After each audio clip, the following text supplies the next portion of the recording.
Kalau nonton lompat jauh kelihatannya simpel ya. Cuma lari kencang-kencangnya terus lompat. Tapi ternyata di balik setiap lompatan yang memecahkan rekor itu ada sains yang rumit banget. Oke, ayo kita bongkar bareng-bareng apa sih yang benar-benar memisahkan atlet elit dari yang lain. Tentu, semua olahraga punya aturan. Ada lintasannya, ada papan tolakan, ada bak pasir. Tapi buat benar-benar terbang melintasi pasir, para atlet top ini bukan cuma ngikutin aturan. Mereka itu seakan-akan menguasai hukum fisika dan biomekanik yang gak kelihatan. Nah, ini dia pertanyaan utamanya. Kita nggak akan cuma ngomongin lari cepat, lompat jauh. Kita bahkan menyelami data dari kejuaraan dunia buat nemuin variabel-variabel kecil yang tersembunyi. Kayak sudut lutut atau waktu kaki menyentuh papan, yang ternyata bikin perbedaan besar. Sebelum kita bedah datanya, kita harus paham dulu lapangan mainnya. Kayak gimana sih arena tempat semua keajaiban ini terjadi? Yuk kita lihat ukurannya. Oke, ini angka-angkanya. Lintasan lari sepanjang 45 meter itu gunanya buat membangun kecepatan. Nah, papan tolakan yang lebarnya cuma 30 cm itu adalah jendela kesempatan mereka. Semua energi, semua momentum harus dilepaskan tepat sebelum melewati garis itu. Fase pertama adalah lari awalan. Nasihat buat pemula biasanya cukup sederhana. Tapi kalau kita lihat data dari para atlet elit, wah ceritanya jadi jauh lebih menarik.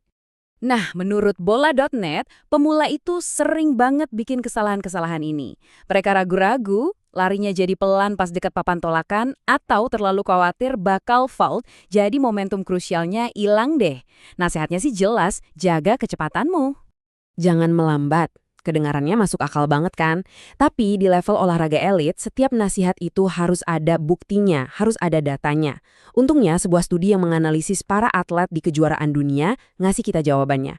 Oke, gambar ini namanya plot shape.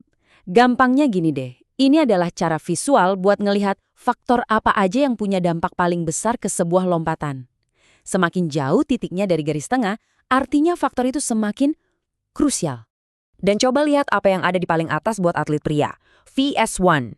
Tenang, ini bukan kode rahasia. Ini cuma istilah teknis buat kecepatan lari kamu di langkah terakhir sebelum lompat. Intinya, seberapa kencang kamu pas mau nolak. Jadi, poin utamanya begini. Data ini bukan cuma mendukung nasihat jangan melambat, tapi menegaskan bahwa kecepatan di detik-detik terakhir itu adalah fondasi dari lompatan yang hebat. Ini adalah raja dari semua variabel. Oke, jadi kecepatan itu kunci. Tapi gimana caranya ngubah lari kencang itu jadi jarak lompatan? Nah, di fase tolakan inilah semua energi itu ditransfer. Nasihat praktisnya biasanya adalah jaga kepala tetap tegak. Kalau kita lihat ke bawah, otomatis badan jadi condong ke depan, dan kita kehilangan ketinggian lompatan yang penting banget.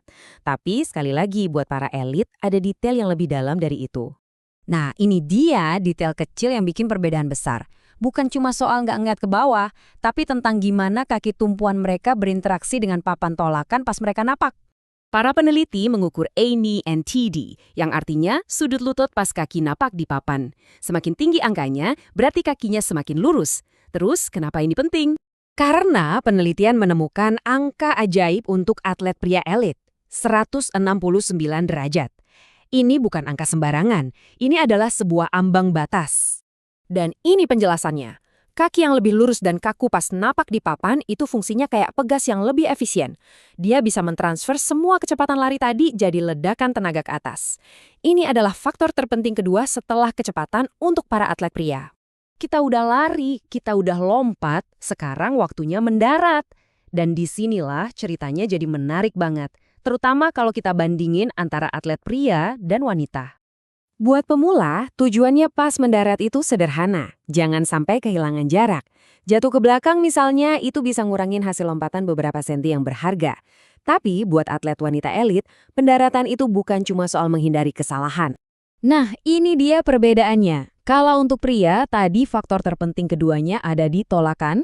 Untuk wanita, justru teknik pendaratan dan penyesuaian langkah sebelum lompat itu yang jadi penentu utamanya. Jadi, apa yang kita pelajari dari semua ini? Yuk kita rangkum dan lihat gimana data nunjukin ada dua jalur yang sedikit berbeda menuju performa puncak. Ingat ya, kecepatan itu raja buat semua. Gak akan bisa dapat medali tanpa kecepatan kelas dunia. Tapi setelah fondasi itu terbangun, strategi teknis buat memaksimalkan jaraknya ternyata mulai berbeda. Coba kita lihat datanya berdampingan. Untuk atlet pria di kiri, setelah kecepatan, faktor utamanya, hal terpenting berikutnya adalah sudut lutut pas tolakan. Sekarang, coba lihat yang kanan untuk atlet wanita. Setelah kecepatan, faktor teratasnya adalah sudut lutut pas mendarat dan penyesuaian langkah mereka. Jadi, ini dia rangkumannya. Pria elit dapat keuntungan mereka dengan mengubah papan tolakan jadi semacam per yang super kuat. Sementara atlet wanita elit di sisi lain unggul dalam menyempurnakan ancang-ancang dan memaksimalkan setiap sentimeter saat pendaratan. Dua strategi, satu tujuan yang sama. Analisis kayak gini benar-benar membuka pintu ke masa depan pelatihan atletik. Bayangin deh kita beralih dari nasihat umum ke resep biomekanik yang super presisi. Batas kemampuan manusia yang kita pikir mustahil, kini jadi mungkin untuk dipecahkan. Pertanyaannya bukan lagi apakah rekor akan pecah, tapi bagaimana data akan membantu kita memecahkannya.